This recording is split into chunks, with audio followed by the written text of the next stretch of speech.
Don't ever let somebody tell you you can't do something. You gotta dream. You gotta protect it. You want something, go get it. Period. Welcome everybody to the ForTheLove podcast, Episode 003. I'm here with my buddy Drew. Drew, what's up? What's up? Another day, another night. Just trying to give a little motivation, so we're going to have a good talk. This is a new show. We're trying to bring some new light to everybody that's local and wherever you are. You know, we just want to kind of show people that normal people are out here doing things that are pretty cool. So, Absolutely. For people who don't know, I met Drew at work. He works at a bar downtown that's actually called Bar, and he's a bouncer over there. So I worked there one night at the door with him, and it's funny because I worked those things so many times, and it's really essential to get somebody that you can really talk to and be cool with, because it makes the time go by. Makes the time go by so much faster. You know what I mean? It's just wild because, like, there's been nights where I stood at doors and it lasted. It seemed like it lasted forever because there was nothing to do. I'm there 8 hours in a long time. Yeah, that's seems rough. like there's nothing to do. That's rough, and it's funny because, like, when I worked there and I seen you and I was like, we actually started talking because I think you knew some people that I knew, and then the gym obviously was like a connection, which that gym has always been kind of a connection for a lot of people. I met a lot of people there, Powerhouse, New Haven. But yeah, you knew about my business, the vape business, so we talked about that, and then we just had common interests, really. And to me, that's how I kind of met a lot of people in my life as I got older. And I think I feel a lot of people shy away from doing that, and they don't really know how to talk honest and real to people that they don't even really know. Yeah. You know what I mean? You can't really fake good energy in person. Oh, yeah. Absolutely. And Yeah. once we got talking, we could tell. Yeah. We both, same type of person. Good people. Yeah, that's the thing. As I get older, I can quickly sense this person has a similar personality than as I do. So therefore, I can usually click pretty quickly, and that gives me trust to talk freely or talk more deep and whatever. Yeah. Not even personalities, but just like values. Yeah. Or like you could tell they're. Oh yeah. Yeah, that you don't come across that a lot. I come across a lot of people that just try to really, put on a show for people because they got their own issues or whatever it is. I see that all the time. You know some people. Oh, I know many people. And that's the what boggles my mind the most about society, especially now, is how much it happens. And then when you're somebody who's rather real or honest or opinionated, it's like the end of the world. People can't handle it at all. Too sensitive. Yes. Society is sensitive, very sensitive. And that division is being like cheered upon by large people, powerful people, whatever. And that's what's causing a lot of these people to just flourish and think that it's okay to act reckless or disobedient, whatever. It's ridiculous. You see it all the time. You know what? I bet you see it. How long you been doing bouncing for? 2 years. Okay, so it's not really long, but for me, for example, over a 12-year career period, I've seen the drastic change in personality and attitudes of young adults that are going out in the bar scene and what they do and how they act back then to now. I don't know if it's just our area, like being around Yale or whatever, but I don't know. All these kids feel entitled, very entitled. Yeah, you see that often. And It's just, I don't know. Just like they don't think anything's gonna happen to them, so they think they can act that way. Oh yeah, absolutely. Well, that environment, that university environment, they're very protected over there. Very protected over there. So they get away with a lot because they're spending a lot of money to be there, and they don't want those people to go away. So they get that entitled feeling, and then they take it everywhere they go. And we come across those a lot, very often. Yeah. Very hard to deal with, and just kind of in their own little world. And that's so realistic to me to see, because I'm not a big believer in education. At least not that type of education. I think the education system's completely, it's a mess. Messed And up. it's a mess because it's become big business. It's all about money like usual. And it was funny because I saw how Connecticut is going to start making like Gateway and colleges like that free for residents. I think they should be. It always should have been, because quite frankly, it's our tax money that is paying for it to be ran. Yeah. And then you're making me pay again to utilize it. It makes zero sense. It's double dipping almost. And the stipulations they put on this little deal they're going to give to the residents is that you can get free tuition and go there, but you can have never went to college before. It has to be your first time going to college. And I'm like, that's messed up, because you have people that maybe were continuing education, already paid into the system. You should be rewarding them as well, if anything, because they were giving you guys money to run this place. Yeah, I got $55,000 in loans I have to pay. That's wild. Crazy. How does that make you feel? Stressed out? Every day.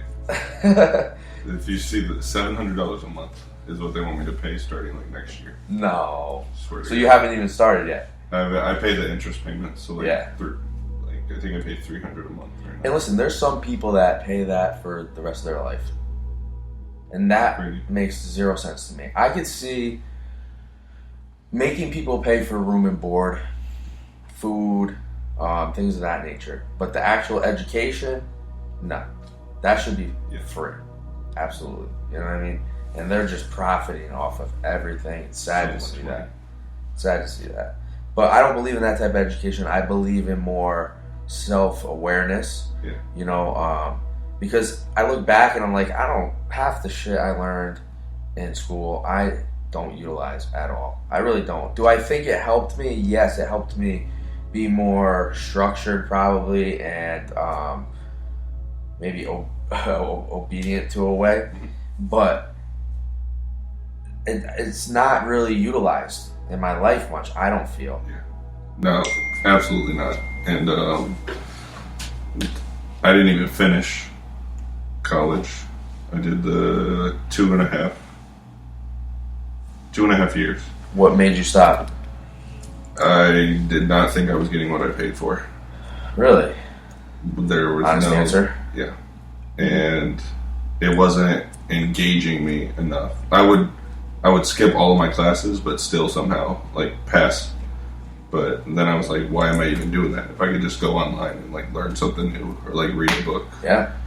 Everything that I've ever really wanted to do and learn, I've learned by myself. Yeah. You know what I mean? Like, I started basically out of high school. I was just like, you know what? I don't really want to go to college. I'll figure shit out. And really, that was because I grew up being taught a good work ethic. That's why I kind of praise that a lot. Because without that, I would be a disaster. Because it made me have to figure shit out. And I just tried a lot of different things that I thought I would like. And I think now I see a lot of people lost, not knowing what they want to do, trying to figure it out. I have friends that are in their 30s, they still don't know what they want to do. Yeah. And it's okay, I get it. It's not an easy thing. It's not easy, but I think that they just get lost in believing what they see everybody else doing, so they don't really know their own way, and fear. Those are the two things. You know? Fear is the biggest one. Yeah. But the fear comes from the fear of what other people will think. Most of the time, yeah. I think that's probably 99% of people's fear comes from what they think other people will Yes. think. Yes. About what they And that's what's so sad, and that's what brings a lot of disadvantage to the world, to mankind, because now you got people that might be capable of ridiculously good things, and they don't do it because of that fear or that judgment. And we as a society have become so judgmental. I saw on Facebook the other day a article. You remember the rapper Young Jock? Yeah. Oh, so I think I saw the same one. Yeah, when he was driving like an Yeah. Uber type thing. Yeah. And the female was like making fun of him, and I'm like, and you could tell it was like bothering him with his responses, and I'm like, this is ridiculous. The guy is doing something that he wants to do. It's making him money, and he's not bothering anybody. And you're judging him. Why? Because he used to be a rapper. Now he's what, looked down upon for this. It's outrageous. But that is what society has become. It's like cool to judge people. Yeah. You Cool know? to judge people, cool to make fun of people. All that type of stuff. Yeah. I mean, But it happened, I think it happens because people care so much about it. social And for a media long and this time, yeah. generation, it's become so self-absorbed, so attention-seeked. That's why I kind of get on those when I see those videos of like people like giving homeless people money and shit like that, but they gotta videotape it. That pisses me off. Yeah. I'm like, I know that's not real because I don't really know if that's your real character. Yeah. You know what I mean? You did it for a video. Yeah, I really don't know if that's your real character. I have to question that because of how society has become with all this shit. Yeah. And it's sad because there's so many people making millions of dollars and living lives that there's a lot of other people that deserve those lives to live. And these people are faking their way to get that. And it's almost become an epidemic. Yeah. It's definitely, everybody can fake online. But then once you go back home, Yeah. I've seen people... That's why depression and stuff is so big right now. Because they put on a fake life, and then at home they have to go back and face the reality when they're alone that they're not who they say they are. Because they're pretending to be that instead of actually going out and being that and getting that. They're putting more effort into faking it. Yeah. And that's what's wild because I get into a lot of conversations with people, and some of the conversations are about like, you know, my goals, what I'm trying to do, and this and that, and I talk about what they're doing in their life and stuff, but they always seem like astonished with how much I'm trying to do and, you know, how important it is to me when I talk about it. And I've even had people say like, you know, I wish I had that drive. Yeah.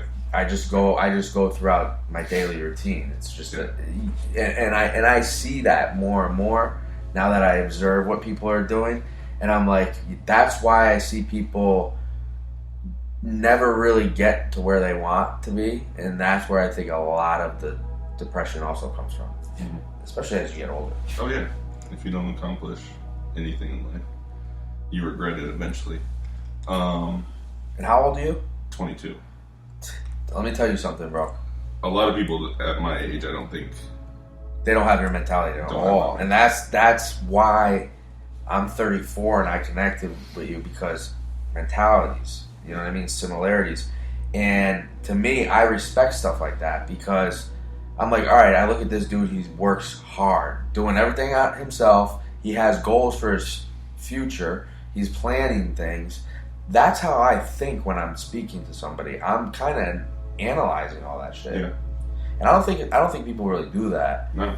You know what I mean? But it's a great way to really kind of understand somebody and respect them, because you can decipher, is that something that you respect in life that they're telling me or not? Yeah. But most people are not really thinking that. They're thinking about what they're going to say next. Exactly. You know? Was there just the facade they're trying to put up? So they have to think about how to continue that. Right, and that's why these type of conversations are so rare in reality. And I've tried to have some of these conversations with people that just cannot do it, and it's just like, oh man, it's brutal. It's just brutal. People will have the same conversations with you over and over because that's the only thing they have made up and planned out. Yeah, and I'm a big believer. I tell people all the time, I'm like, you really need to strategize your life and have, a plan for every step. Yeah. Long term, short term, mid term, whatever it is, and whatever you're trying to accomplish, you have to be working towards that on a daily basis. And I don't think people do that. And I even see people now that are starting to retire and they're scrambling to figure out what they want to do next. And I'm like, what? I'm like, damn, I think about what I want to do next every second of the day. Yeah, exactly. And these people are like, after 25 years of working, 30 years of working, They're they don't lost. know. And you know what they revert to doing? The same shit again for another 20 years. It's insane. It is. So, for a long time, even like right when I got out of high school, that's why I went to college, because I didn't know what I wanted to do. And my parents, neither of my parents went to college until like recently. My dad just graduated 3 years ago with a master's. He went back to college. Got it at 47? So he's 50 now. What was the reasoning that he wanted to do that? So he was working in the restaurant business his whole life. Owned a restaurant. Didn't work out. My parents ended up going bankrupt many times. Was that his dream? Like owning a restaurant? I think so. That was his dream. And even now, he wants to own like food trucks. But he kind of got away from it because once his restaurant failed, he went to then managing restaurants. Managed a barbecue restaurant for a long time, and he was working 70, 80 hours a week. Just trying to pay for stuff. Where was that? That was in Texas. So yeah. I grew up in Texas. Is that where you were born? That's where I was born, Dallas, Fort Worth. Oh, wow. Okay. Yeah, I was not born here either. What brought you here? So my dad's started going back to college probably, I want to say like 10 years ago. So it took him 7-8 years to finish college, but he had 3 kids. So At what age? I want to say he started going back probably when he was 40. Wow. I respect the shit out of that. So he realized he's not in our lives, which working 80 hours a week, you can't really have time to. Yeah, what are you really doing this all for? Yeah. And then he was like, I got to stop doing that, go back to college. At that point, my mom had gotten, she went to technical school for like sonograms on the heart, echo tech. So she was making good money. And he was like, well, I could go back to school. It'll be a struggle, but I could do it. And he ended up going on disability because he has psoriasis. Yeah. So he could get money from that way. It was on going to school. Right. Went to school for a long time. We were still moving around. He went to like 7 different schools, I think. We lived in Colorado for 2 years. 7 different colleges, all during this time. 7 different colleges during this time. We lived in Colorado for a little bit because my mom had a habit of like bouncing around. She's got a very strong. Was that just because she liked to? No, she's got a strong personality, and she doesn't get along with like anybody. I know those types. Yeah, very strong personality, and we butt heads all the time. Still, she moved back to Texas. Well, a few months ago. You don't seem to have a really too strong personality. You're kind of. I feel like your personality is probably a mixture of both of your parents. Yeah. Because you seem pretty chill. Yeah. But I'm sure when people piss you off, yeah. you get pissed off and people know it. Yeah. You know what I mean? That's like my mom's in here. But I'm very much like my dad. My dad's very like quiet, works very hard, has always worked hard. That's probably from when he was working the 80 hours a week. He just has that mentality. But yeah. And then I think with that mentality, you do it because You know you have to. You know Yeah. it's like, I have no choice. Yeah.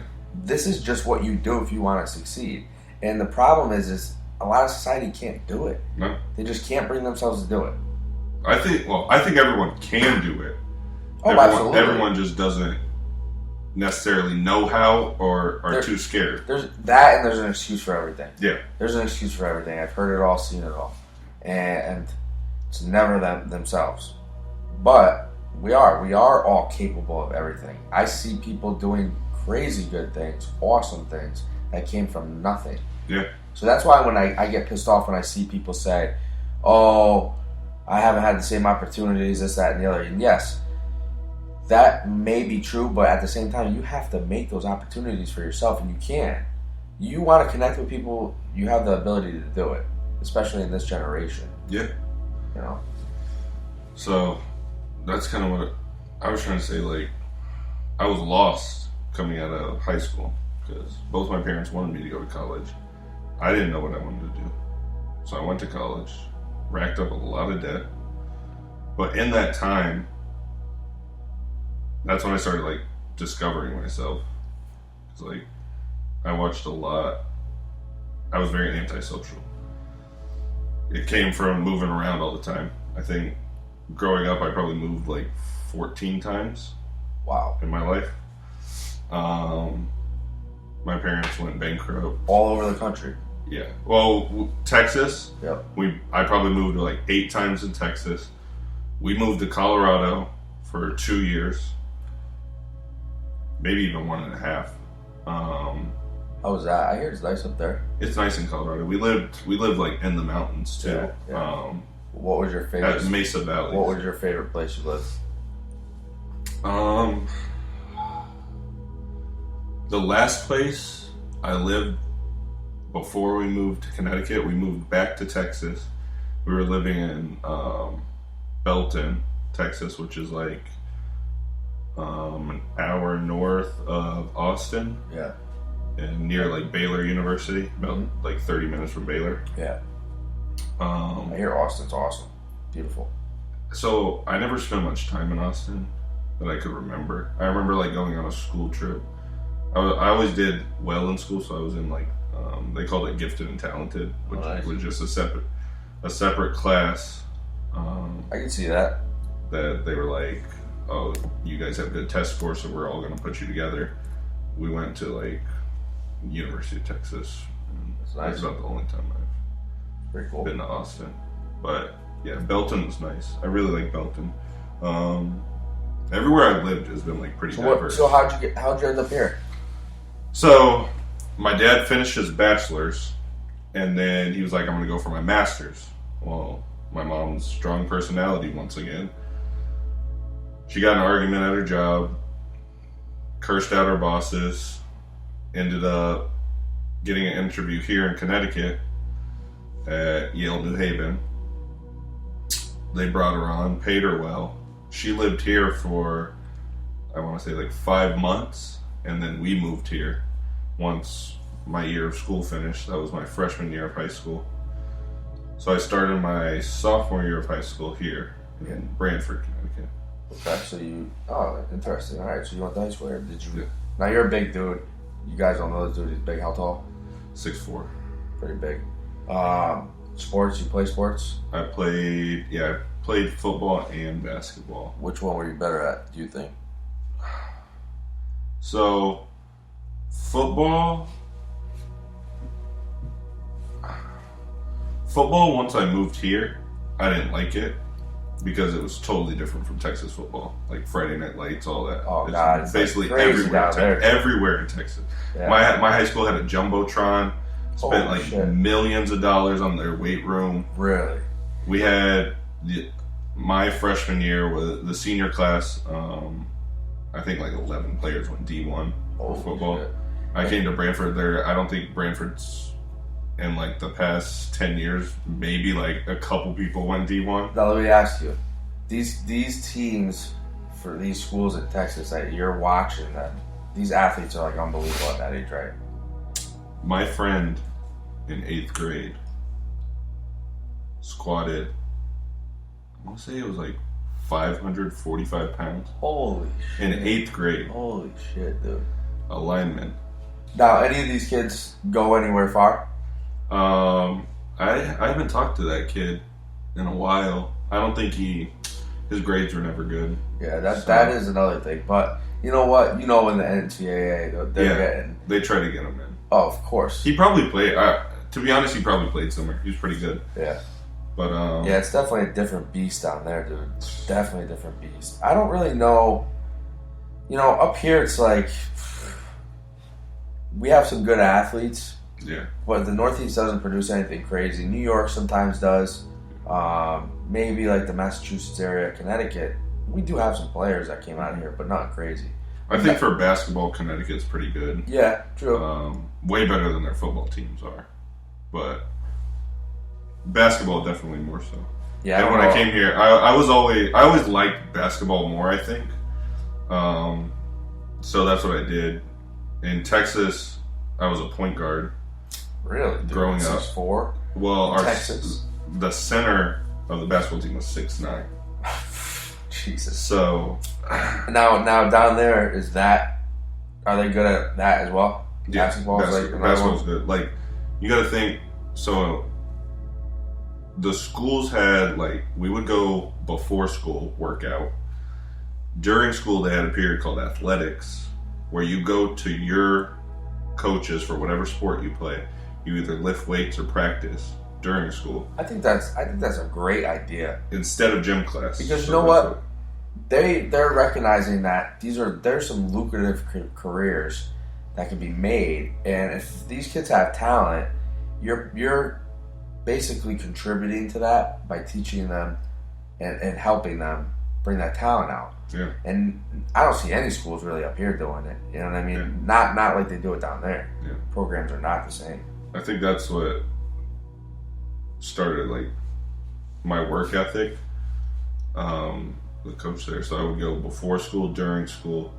We'd have after school workouts, and then like 2 days a week we'd also have open gym later at night. So some days I was working out 4 times a day. Wow. And that's my freshman year of high school.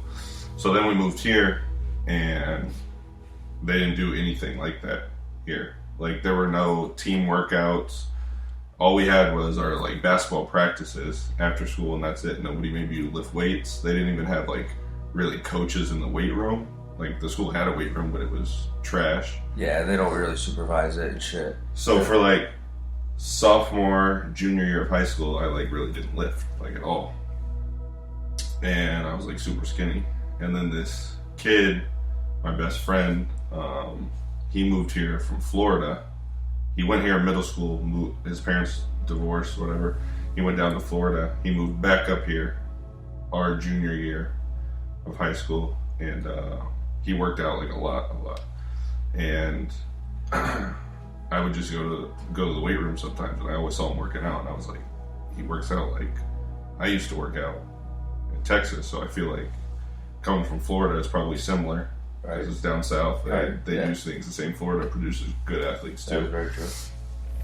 So he really got me into lifting again, and that's good. Yeah, which really helped me. I ended up tearing cartilage in my hip my senior year of high school. Oh man! And never got surgery for it because it's a small tear in my labrum of my hip. So they said it's still there. It's still there. They recommended. My first doctor recommended surgery. Then he said you could play the whole season. It probably won't get much worse. So I played. Didn't do that well because I was always in pain. Had a couple of good games.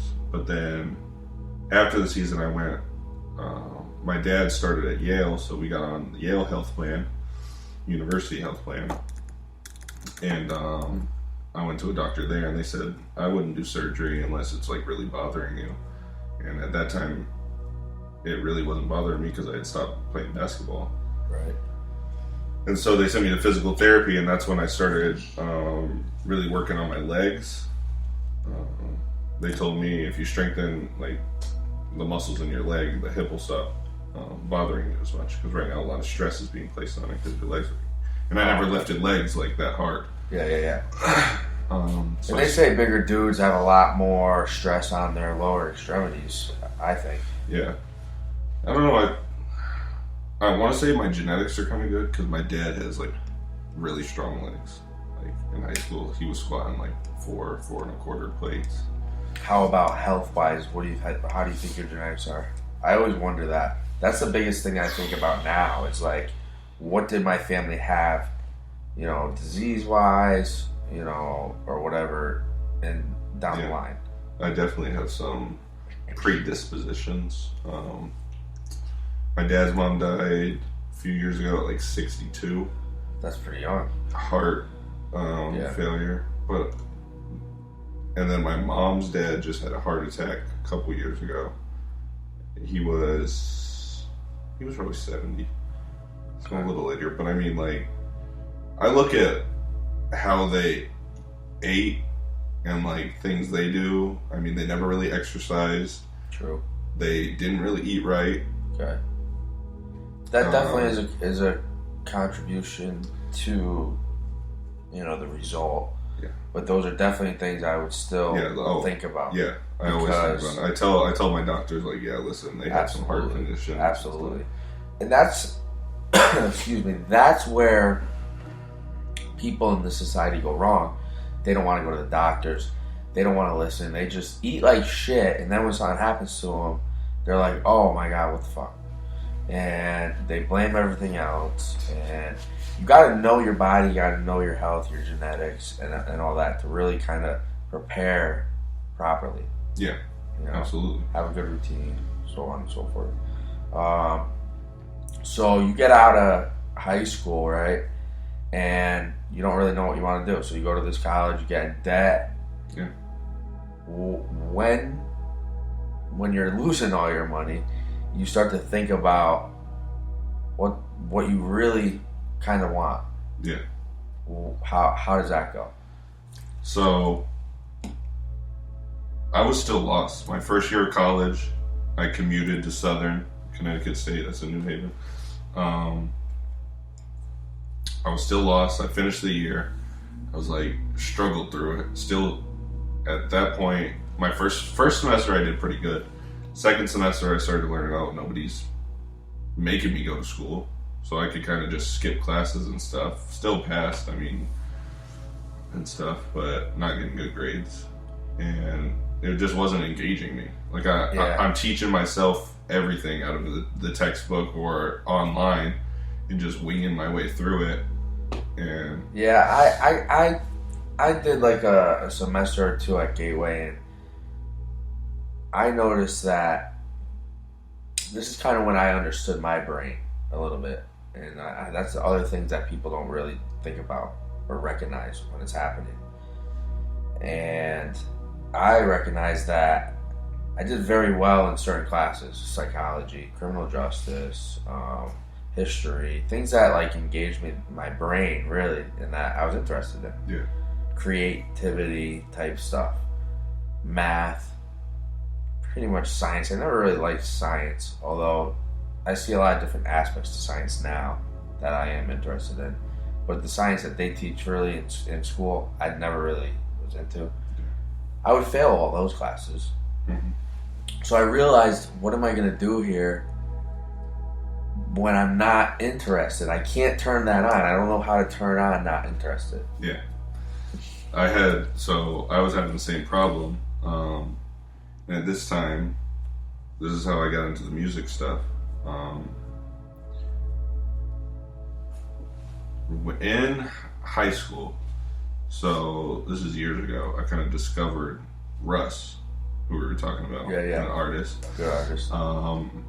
And I found out he produced, mixed, mastered, everything, wrote, recorded all of his own stuff. He was probably very underground at that time, no? Oh, so this was before he ever had a song on the radio, any of that. He was blowing up on SoundCloud. Yeah. And then, so I started listening to a lot of his stuff, and he's people say he's cocky or arrogant, but like he knows what he wants to do. Mm-hmm. And like he knows the direction he wants his life to go in. So I'm just listening to all this music, watching his interviews, and I'm like, dang, I really like music. It gets me through like trauma, sad times, different things. Absolutely. So I'm like, well, let me try some music. So like I had a MacBook, and I'm like, I want to try to start fooling around with beats.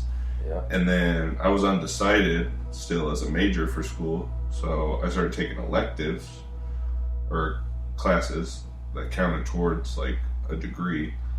And I took a electronic music. Oh wow, they have classes. And that's interesting. and that's an introduction to like GarageBand and Logic. Really? Oh, So man. they basically taught you how to make beats. Yeah, I like that. Which I had already been like experimenting with. So I go into the class and I start making some like good beats, and the instructor's like, wow, you're actually pretty decent at this. So then that got me to do another class the next semester, the next one up, the advanced electronic music. Wow, okay. That's where we learned Logic, and we're working with Logic, which is just basically like GarageBand. Yeah. Just like a I'm more making souped up version. Yeah, and I'm making a lot of beats. Not really going to my other classes. Staying in my dorm room, making beats all day. Sometimes It's funny because a lot of people got big doing that. yeah, A lot of people lot of got people. big like in the late 2000s, early 2000s, like the Mac Millers, those white rapper dudes. They were like the college rappers. You know? That's what they were doing. Yeah. Mike Posner, he was making beats in his dorm room and Mhm. shit. So that's cool, dude. So that kind of, I can see. So that kind of takes over. Yeah, so that took over, and that's what I was doing. Took some other like music classes, or like electronic recording. So I learned how to like record and stuff, set up audio rooms, studios, stuff like that. Yeah, that's interesting. I always loved doing stuff like that. That's what I did. I DJ'd before I started making beats. So like for me, I knew I wanted to DJ, so I started like learning how, and then hooked up with people in the area. And same thing with making beats. I just taught myself. Yeah. Researched online. The internet is ridiculous. You can learn anything off of the Anything. Whatever you type into that thing, there's a result. So learn. That's where I learn everything. That's why I don't believe in the education system, because everything I want to know, I find on there. You know what I mean? for free too. Yes. You can look Yes. for it. $0. And you just have to implement yourself. Yeah. If you want to learn something, do it. That's the difference between successful people and people that never succeed and are always miserable for the most part and have a lot of regrets, because they're too afraid to take the step to implement. And that sometimes means letting go of that fear that we talked about. Yeah. So I do all those classes, and then this is where I start like discovering myself. I'm listening to, if you watch a Russ interview, all he talks about are like not giving a fuck, minding, like not caring what people think, because once you care about what people think, you've already lost. 100% Like, right. they already like control what you're gonna do. 100%. Because there's not many people in reality that want to see you succeed, especially they're not succeeding. Yeah. And to be real, if you do meet people, because those people do exist, if you do meet those people, hold on to those people, because they're very important people. I think I'm torn between. I think a lot of people think they have people that like hate them or don't want to see them succeed, but I feel like a lot of people just don't have the time to worry about somebody, Insecurities. or even have the time to like worry about somebody else. So it's like they might not even. That's what very people don't true. realize is people might not even be paying attention to you. That's also very So true. Yeah. that's another thing that people don't act on something because they think people are going to judge them. Yeah. But in reality, not that many people are actually in your daily life. You're right. Once you post it on social media and stuff, Yeah. then some people might see. Well, you have to decide what life you want to be living, really, Yeah. social media life or real life. Yeah. And you really need to realize what your everyday is. I learned that recently. Like, my real environment is who I am and who I'm surrounded with. That matters every day, not what's going on outside and all the bullshit drama and the negativity. I don't dwell on that shit. Yeah. You know what I mean? Because that's what people do too often, and it makes them become negative, angry, insecure, and just hateful. Yeah. So, not good. You have to kind of just... You have to monitor your environment. Yeah. Absolutely. Every day you have to make changes or look at it as, oh, I'm doing good. You could also positively criticize yourself. It's a new day. Every day is a new day. That, like, this most simple phrases that we've heard throughout our whole life that you, like, kind of laugh at. You're like, oh, I heard that a million times. They're true. True. Yeah, very true. I think about it all the time. I'm like, damn, that shit's really true. Like, every day really is a new day. You have a chance to do whatever the hell you want, change anything, but that takes implementation that we talk about all the time. It's learning. So, a discipline. That's very important. There is some self-discipline that has to happen, which is why I think like I like fitness so much. Mm-hmm. 'Cause during this time where like I lost myself, or I had been lost, I had never found myself. I was going to the gym every day though.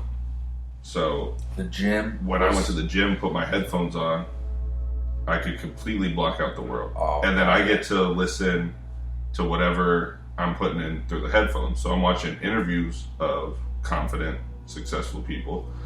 I would watch. Then I stumbled upon Gary Vee, which I know you might not. You don't really like Gary Vee. I'm not the biggest fan of him. He's a little annoying to me, and like he comes off a little too like in your face. Like it's so easy, just do it. And he is right. He's not wrong, but I prefer somebody to be real and say it's not that easy, and you just gotta really work hard. So. And a lot of the things you see like that go viral from him are the things where he's saying like, just stop talking to your mom. She's the reason why you're not succeeding. Which it is a process to get to that point. Like, oh, how do I tell my mom I want to do what I want to do instead of what she wants to do? Yeah, that takes if you're like a quiet person who has never faced like confrontation or anything, like how am I going to tell my mom? You can't succeed.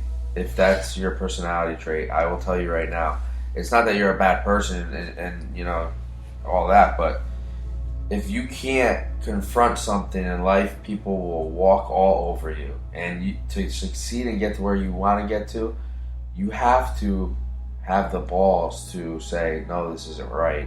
This is what I want to do. This is best for me. And people these days really, that's another trait that they have a problem with. So people... I think there's ways to shape yourself. You can shape yourself through an environment. Like if you're born into a good environment, you could kind of like a loving, like nurturing childhood environment. Matters so much. It's ridiculous. Big time. So that's another reason why I think I was escaping through college, because I could get away from my family. We were having a lot of problems at home, stuff that I'm not really going to talk about because it's between other people, but I just wanted to escape that. So I was like, that all affects everybody. Like that's what, you know, I start to look at that more as I get older on everybody in life. I'm like, you know, I try to take a little step back and say, I don't know what's going on with them. I don't know what they went through to make them be a certain way. So I'm not going to take it real personal. Yeah. They're not in my life every day. So if they treat me this way, what does it bother me? Yeah, that's the thing. So that's why I like Gary Vee. He's like, he'll say, you can't really judge anyone because we're all not shit. Yeah. Everyone has the same. Yeah. Whether you choose to believe like the social media where everyone says they're perfect, it's just not true. Everybody in the world has some type of fault. Everybody in the world has some type of problem, trauma, something that's gone on in their lives. You have to live in the real life. Yeah. That's basically what he's saying to you. Is like, real life is not perfect. Yeah. Real life is not perfect. And to be honest, I look back at my life and I look back at my 20s, I'm like, holy shit, what a fucking mess. But I say to myself, you know what? I'm happy with who I am and what I made of it, and I learned a lot. So I probably wouldn't be who I am today without that. So I have to embrace it, and that I say I would never change that. Yeah. You know, and that's hard for people to do, is look at things in that aspect. Yeah. Some people can't. So it's a thing, like everything that's supposed to happen is going to happen That's very true. to you. Another like, simple phrase. Yeah. What's meant to be, you know, is meant to It's be. going to be. That's just, But it's the reality of it. Because like I have all this debt, college, but it was meant to be because like I ended up finding myself true. and like what I wanted to be, and I realized like I'm gonna have to grind a little bit to get rid of that debt. Mm-hmm. But it might, I don't know, it might put some more work ethic into me, which I already have a lot of work ethic. But it might, I don't know, just a challenge I have to conquer, and I'm not gonna. It motivates you. Because here's the thing about people who have similar minds to ours. I feel it's always in the back of their mind. It's never turned off. Yeah. Because for me, I wake up in the morning. My goals are on my mind. Everything that I know I need to do in my life, basically, is running through my head all day long. That's how my mind works. Mine's the same exact way. So, but some people, that's not how it works. And I get it, but I don't get it. You know what I mean? Because I know that doesn't really cause much progression for them. No. If you are staying stagnant, it's very bad. Because I heard a quote, you're never actually staying still. It's either you're moving forward or you're moving backwards. That's very true. And if you're not trying to progress yourself every day, you're just going to end up going backwards because your body diminishes. Yes. Everything diminishes from outside factors. Well, the mind-body connection is 100% real. I've experienced that shit. It's legit. Absolutely. And that is where you say, you know, the only thing you really have control of is your thoughts. How you handle shit. So what is meant to be is really meant to be, because you just really need to have the thought process of how you're going to handle what was meant to be. Mm-hmm. You know? And that's what people can't get past. Yeah. That's what people can't grasp. They're like, how do I handle this? It starts, I don't know, let me it freak starts out. with the mind. Yeah. You know? They get overwhelmed because of all the stuff that has been put in their head prior to the spot that they're at. Well, yeah. Because they have expectations, and when their expectations get brought down or don't happen, they don't know what to do. You shouldn't have expectations from anybody. No. You could be good enough for yourself. That's You it. don't. You really don't. That's the whole essence of everything. Is Right. being good enough for yourself. It's funny because you're 22, and I look at you and I'm like, damn, Lynn, you don't realize it, but I realize it. I'm sure you do a little bit, but not to this level that I think I do. I'm like,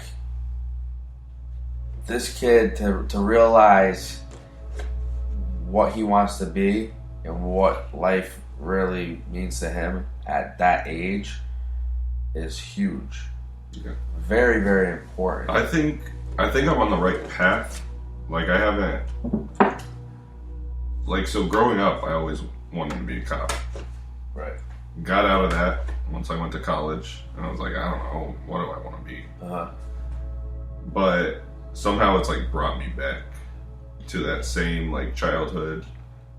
What makes Fantasy. you like that job? I like to hear it from people because So it's interesting to you see wanna- the other perspective. my entire childhood, I grew up watching Walker, Texas Ranger, Okay. and all I wanted to be was a Texas Ranger. Nice. And And that's where you were living at the time, so I can see I was that. living in Texas. Okay. Yeah. watching Chuck Norris be a badass, Shit. be a Texas Ranger, and I literally studied, like, looked up, oh, you got to be a resident of Texas for 8 years. Well, I grew up in Texas, so I'm good. And then I just, it starts from, like, all the shows I used to watch. Law and Order, NCIS. I wanted to be an NCIS agent so bad. Yeah, you know what? I was kind of the same way because I was trying to figure it out too, and I'm like, what do I want to do? You know what I mean? I did the same thing. I tried a lot of things. Even thought about going into the military, and you know, I had some friends that was doing the cop thing, and I said, I can do that. I like that. I like being outside. You know what I mean? I was a mailman prior, and that job was cool. You know what I mean? But long hours, and stuff. But I liked being out and about, and I felt like I had the personality to be able to handle whatever. So I just did it. Yeah, and that's another thing. In the past few years, we've seen a lot of stuff about cops. Like the whole. I wonder now that you work, because you work around them a lot. So has that changed your perspective of wanting to be one? No. So, mainly I work around one cop now, Paul. Yeah. I think he's a very good cop. Very good. And he's got a great personality. Oh, very good. Too. Very, very mild-mannered. Yeah. Knows how to handle, but he handles business when necessary. But then I've definitely seen other cops come through and work with me. Right. And I'm like, I just don't think they should be a cop. Personality-wise and stuff, yeah. It's a tough gig. It is, and the thing is this, they try to be diverse. They try to have every type of personality, which I understand, because they want to contribute to the community. Because you're going to see different personalities in the world. You do kind of need that, I think. Yeah. I think it is definitely needed in a hiring process to have that diversity. But at the same time, there needs to be safety. People need to be able to protect themselves and others. Yeah. You know, that's very important. So you still have that urge to want to do that. Yeah, so after, like, in recent years, after seeing, like, all of these, whether it's just the cops making mistakes or, like, people criticizing the cops, I just think I could be a good officer. And whether, I mean, that's not really up to me to decide. We'll see how it plays out with interviews and, like, whether I actually become one. Yeah. But I think I have a good personality to be one. Yeah, you know what? I'll give you my opinion. I feel you have a similar personality to me, which is why we connected. And I can see you doing very well. You know, you're a big guy, so you have that demeanor of, you know, looking the part, and you know, you're mild-mannered. You're not, this job, you know, I was talking to somebody about it. It's, to really be good at it, you have to be able to make your own decisions. You know what I mean? And understand the consequences of those decisions. Meaning, you might see people and say, you know, is it really necessary to be arresting these people right now under these circumstances? I have the power to, but is it necessary because of what can happen afterwards? Yeah. What it brings. You have a lot of power with the job. What it brings. I mean, these people, I try to think about this stuff, and I feel it makes me better at the job because I've lived it. I know the consequences of getting, you know, arrested and what comes after that. Your life is turned upside down, and you have a lot going on, and it causes a lot of havoc in your life. And I think to be good at that job, you really have to kind of put things in perspective of reality and say, can I talk to these people, calm them down, and make them realize that this is just life. This is nothing crazy, because that's a lot of what the job is. Mm-hmm. It's just people not really dealing with life that great. I think it's just like everything in life. It's a balance. There's a balance of power, but also a balance of knowing how to, like, use that power and be in, like, a peace. Not many people know how to balance that. Power is something that is very addictive to some people. That's why I think a lot of these, I don't know if cops aren't trained well. Well, I haven't been in, but listen, the training. The training is good for tactic wise, but to really be good, your personality just has to be diverse. I feel like you just have to have that, and like I don't know how they're ever gonna be able to tell. Well, I think with a hiring process, they have to do more personality type things. I think so too. You know, like look at officers who are very good at their job. Not good as in terms of they've arrested like 800 whatever. That doesn't good, matter. Yeah, but good in terms of the community likes them. Everybody that they meet likes them. Yes, that's what really does matter. That is what really will show who is good at the job, because you'll have community people support you. Yeah. And tell you, you know, they felt safe with you. And knowing that you're around and those things and how grateful they are. That's a great feeling, to be honest, because we don't really hear it often. And when you do hear it, I love hearing it from people, because I'm like, oh, that's great.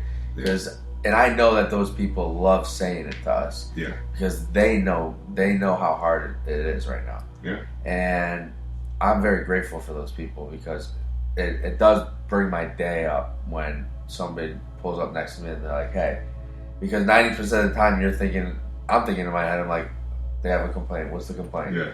You know, because you're just structured that way. But they're like, thank you, I appreciate you. Be safe, please. I love that shit. Yeah. It's great. Cops are very over-criticized right now, I think. Yeah. But there's been some bad situations, like the thing in Florida where they just opened fire on the UPS driver and the hostage. That's a hard situation. Here's the thing. You're in an imminent situation. Things are happening now. Mm-hmm. You have to stop that quickly. It's no different than what Trump just did with the killing that dude. Yeah. If you hesitate, you can make things really bad. Yeah, people got killed during that, and it probably shouldn't have happened. But a lot more people could have gotten killed. If you sit there, obviously these criminals don't care. They don't care. So this is happening now, and they're not in a house where they're barricaded inside, and they're on the move. They're on the move, and a lot of people can be victims of that. Mm-hmm. So yes, people lost their lives, but it's really hard to structure out a plan and execute that plan that fast, that quickly, because things are changing all the time. Mm-hmm. You know what I mean? They're on the move. Yeah. So you can't plan for on the move. Yeah. And society doesn't understand this, because they've never been in a scenario like that. That's also what I think, like, at the end of the day, I don't criticize cops over-criticize cops, because it's the heat of the moment. It's just life in general, bro. I can't criticize somebody if I haven't been I didn't see this, I didn't do it. You know what I mean? Like, that's why I get people all the time, they want to criticize your job and tell you what to do. And it's crazy that they do it to the cops, but because I can't ever see myself doing that. I've never done it in my life. You know what I mean? And I would never go into anybody else's job and start criticizing them and telling them what to do. So it's become more of a trend, and that's like anything else in this society now is trends. Like, oh, let me make a video of this. I got attention. Yeah.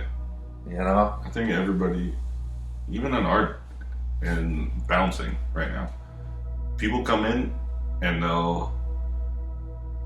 bar's obviously a restaurant too. Yeah.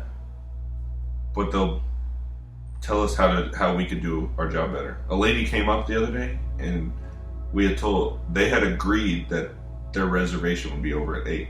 Like in the email when they made a reservation, blah, blah, blah, done by 8.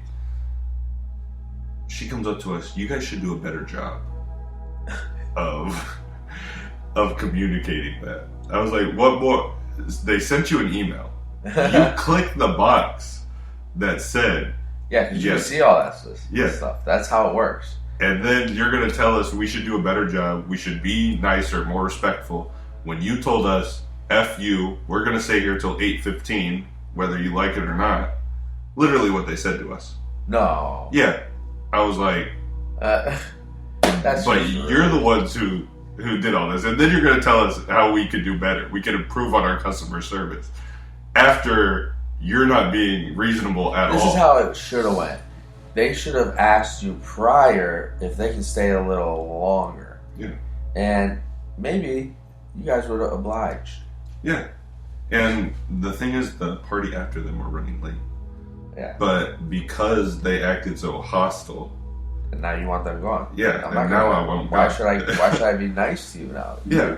You can't treat people that way and then expect people to just that is somewhat hard in business, because you get customers like that just think I'm right about everything and you have to make it right, or you'll lose my business. Guess what? We don't care, because I prefer to have business from people that don't treat people poorly. Exactly. It flourishes business. Yeah. You know, I don't want bad people using my products. Yeah. And treating people badly. Yeah. You know what I mean? All that stuff. People look at that shit. People don't understand that. Mm-hmm. You know, it Crazy. is. But so now, you're doing the bouncing thing, trying to do barbering, right? Yeah. I go to barber school during the day. So you're basically managing a lot of different things right now. Managing a lot, because I also have my police test next month for the physical. At Gonna sign up for 22, the that's written. very impressive. Very impressive. The barbering thing, didn't you were cutting hair before? Yeah. So like my dad and my brother's hair. Taught Another yourself? thing, YouTube. Taught yourself? Yeah, YouTube. Another thing you could learn online. I watched some videos and then I just tried it. And tell everybody what happened to you last night. Oh, last night my car got broken into while I'm at work downtown New New Haven. Haven, great. Somebody bust my window. In the middle of downtown near a bar. Yeah. While you're on working. a busy street while I'm working. Now, this is between what hours? I Parked went at in what? at 7, got out at 11:30. Oh my god, that's prime time. Yeah. And, People are down there. this wasn't just open the door, left my door unlocked. This was broke the window. What did they break it with? I have no idea. That's why there was nothing around the car or in the car. I don't know if they had something on them that they used and took it with There's them. got to be cameras over there, because there's a lot of. It's right across the street from, a lot of places. So that's what I want to know. I need to call back about the case number and see, are they going to check the cameras? Yeah. But then, do they have a good shot of the guy? It's at night, so it could be tough. Yeah. It could be tough, and that's a bad problem that's happening a lot in every town. Yeah. In reality, it's not just in little cities. It's happening in towns everywhere. You know, that I can't stand when people do that. That's like my biggest pet peeve, is when you steal from other people, and that's because, you know what, like, these people are working hard. Hours of their life was taken away to get these things that they wanted, and you're taking it from them. It's $1,000 barber kit, I guess. And you're trying. That's something that In a you're bag. trying to better your life with on top of it, which I'm a big believer in. We were talking about this earlier. Invest in your life. If you have money, don't go spend it on something that's just like gonna impress another person. You know, if you really want it, that's cool. Go get it. But don't always be spending your money on that. Try to utilize your money, invest it in yourself, and do what you can do to monetize it on top of it. Yeah. You know? If you can monetize that interest, then you won. Oh yeah. That's everybody's goal. They want to Everybody's monetize dream. what they like. I wanna do what I wanna do, and I wanna make money from doing it. You can. You can. You Everybody do it. can make money from doing it. If you see people doing something, guess what? You can do it because somebody else did it, and we're all human beings. We have the same makeup. I tell myself that every day. Yeah, If absolutely. I've You seen have to. other people do it, people probably with worse upbringings than me have been able to accomplish more. God, yes. That's what pisses me off the most, is when people start to make that as an excuse. You know, I'm brought down, or I was, never had the chance or anything like this. Listen, we talked about it earlier. You got to make it yourself. You can. Yeah. I see people that have had the worst scenarios make the best out of it and succeed because of their mindset and work ethic. Work ethic is the number one, probably, succession in your life. Self-awareness, work ethic. Absolutely. And confidence. You have to be confident to bring that out of yourself. Yeah. You know what I'm saying? So It all starts with believing. yeah. So in conclusion, I mean, he's 22, you guys. All right, I'm 34. However you are, however old you are out there listening, it's not too late to make these implementations into your life, this mindset to really have these goals and achieve them. And the earlier you do it, the quicker you can get to it. So it was cool talking about it, but let's end real quick. I want to talk about football, bro. Love Cowboys. So who do you think? What's your picks? Well, I thought Baltimore was going to win it all. I think everybody did. I had them in San Fran Ryan as my Tannehill. picks from early, yeah. Ryan And the Titans just Tannehill came out of Titans. nowhere. And Henry, I love that dude. He's a beast. He's a beast. He is a beast, bro. He's a beast. So I don't need... I really want the Titans. I like the Titans. I was always a closet Titans fan, and I was a little out of the closet with my Titans fan back in the 2000s. Yeah. Because I was a big fan of Eddie George and Steve McNair. Mm-hmm. When they were playing in the Super Bowl against Kurt Warner. Mm-hmm. I love them then. But I always have Detroit in me, you know. So Yeah. that's my number one. But I do like the Titans, and I really can't, honestly, I like the Chiefs. I think that's going to be a great game. Yeah. I can't even, I'm afraid to pick that game. Because here's the thing, Mahomes and them, they have a powerful offense. They push that offense, and they can score a lot of points. Baltimore had an even more powerful offense, probably, and they just got Yeah. So and Tennessee is doing everything on both sides of the ball right now. So I don't really know about that one. That's hard. I want to see Tennessee. Yeah. The other one, Green Bay, San Fran. I like San Fran. I won my fantasy league. Mm-hmm. Okay. I don't know. Did we talk about fantasy recently? Not recently, because we both started the year off good. I was, and then I got a little stagnant, and I was a little getting nervous. And Same. I'm going to tell you something. I won a lot of close ones. I won a lot of close ones. I won the last game of the year to get into the playoffs. Lost immediately. That was a make or break it for you? It was a make or break. I won. That's great. To get in. That's a great feeling. Lost first week. After I started my momentum. season off 6-1. I then lost 6 straight and won the last. Or I lost 5 straight, then won the last one to get into the playoffs. That's kind of. I don't know how to take that. I was doing pretty well to start off, and there was just a lot of competition, really, in my league.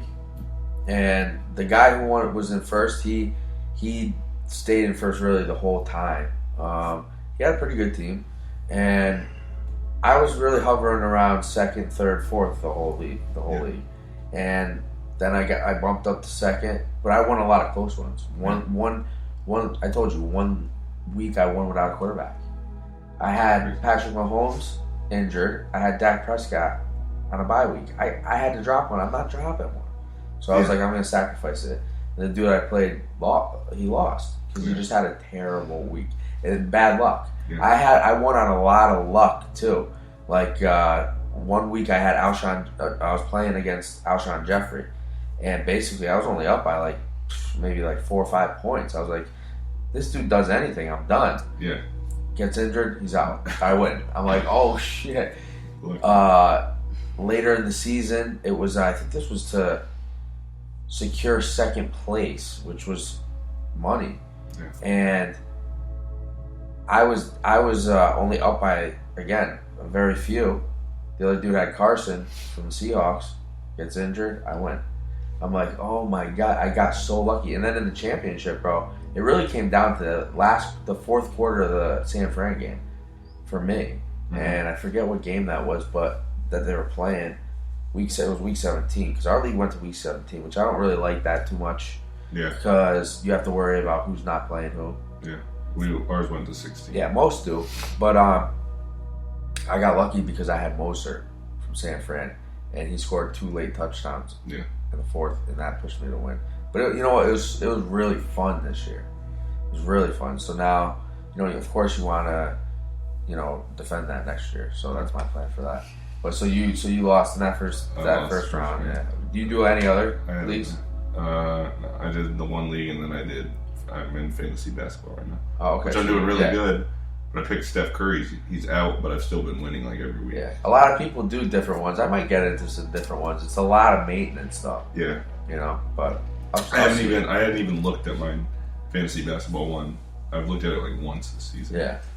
And you got to be looking at. So that's why you're probably not doing good. You got to be on that shit. Well, no, I'm doing good now. Yeah. Because I'm winning the fantasy basketball one. No, I haven't. I've checked it once, but I'm doing good because. But so you just. It was a different type. Keep the same rotation. Same one. Steph Curry's been starting all year, and he's been injured.